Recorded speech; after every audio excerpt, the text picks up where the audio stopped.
thir tu le ngai thla tu te invite in chi bai vek ole Mizo Idol kumsan hi somni panga first runner up ropui taka hmuah ani ole kumsan hi somni panga Mizo Idol thlanna a pahnina lomandong tu vanal Neihpuii chamring khua chu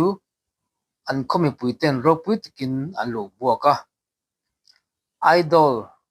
loman pahnina dong tu vanal Neihpuii hmuahna hian bial tu MLA Beril Vani sangi po in lo tro om ve nge ani vanal Neihpuii hi idol thanna a thiante ai nel puiten an lo tro om ve bok ani Neihpuii hmuahna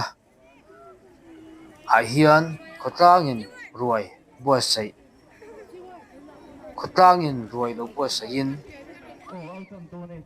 an lo lom puya vok pahnih talin arsa ke somruk chuang an lo siam bok ani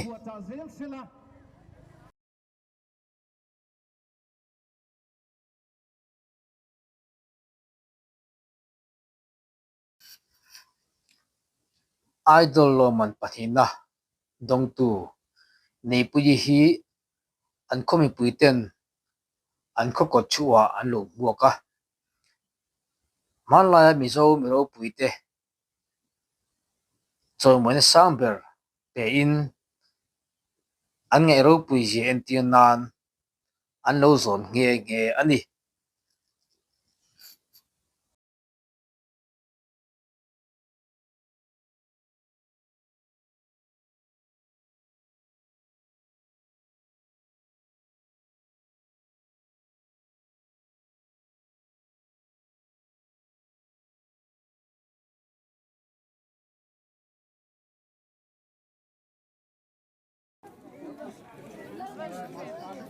Neihpuii hi a thian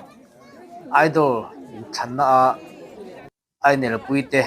a thian ten na ran pai oma Manuel te Zomuan pui te Sylvia iten an lo troi om bok ani an ti lom omin an thian nu an choi moi thiam hle mai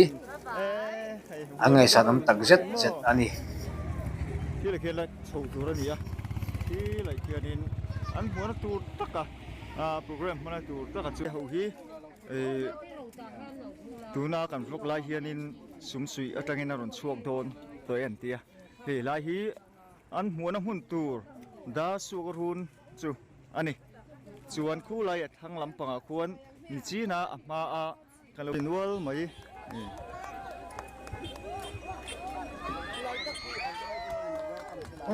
kan organizing team tekan in longdong song sela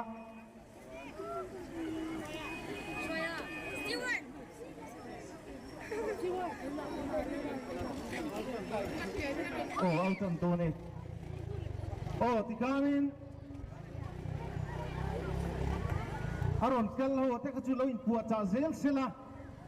nana bilil van nei sangi dia tu MLA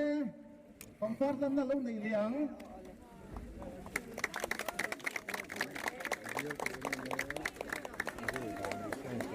Tuna, nang vaso mo sang pangpartan na ang lo nei liang dan vat ang lo ve tingin na anh mới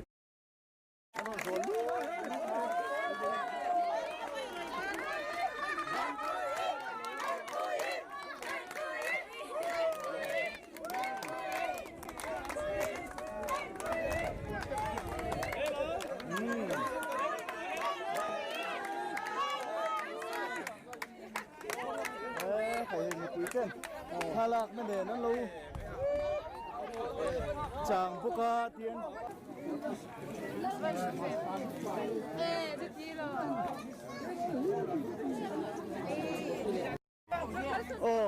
thế là mà hiện Sylvia thế hậu ti mà còn chầu về lên đi thế là mà hiện